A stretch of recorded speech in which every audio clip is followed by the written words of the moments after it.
Let's now shift our focus to another news development that WION has been tracking and focus on Belarus. Now, the future of Belarus hangs in the balance for now, as tens of thousands have taken to the streets in Minsk, facing riot police and security forces to protest against President Alexander Lukashenko. The leaders of the European Union have refused to recognize Belarus's election results. But for the Belarusian president, the relationship with Brussels is not a priority. Instead, he has ordered the police in Minsk to suppress opposition rallies in the country, terming them as disturbances. With each passing day, the protests in Belarus are only growing. Now, demonstrators chanted slogans saying "disgrace" and "leave," continuing to demand Lukashenko's resignation. While a huge police force cordoned off areas such as the Independence Square in the capital and arrested at least 140 people. Meanwhile, Russian President Vladimir Putin called President Lukashenko and extended his wishes on his 66th birthday. He even agreed to meet him in Moscow in the coming few weeks. The two leaders have not met since the anti-government protests erupted over the disputed election. But this new development appears to be the latest sign of the Kremlin's support for a president who has not always been seen positively by Russia. President Vladimir Putin has also said that he has formed a reserve police force to intervene in case Belarus needs it. Просил меня сформировать определенный резерв из сотрудников правоохранительных органов. И я это сделал.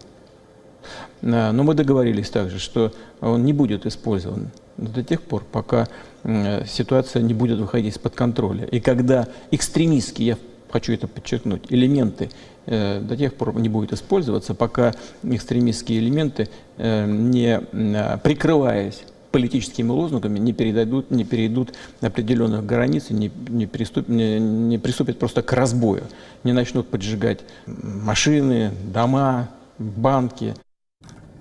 From his intervention in Syria to his staunch support to Venezuela's Maduro, Putin sees himself as a champion of the world's besieged authoritarian regimes. For Lukashenko's Minsk, Russia seems to be the last and the only ally for now. But experts believe now that Russia could be exerting pressure tactics. Russia's decision to invade Belarus depends neither on the Union State Treaty nor on the Commonwealth Independent States Collective Security Treaty. Given Putin's involvement in Crimea and Syria, it is clear now that Moscow is driven by political factors and not legal commitments.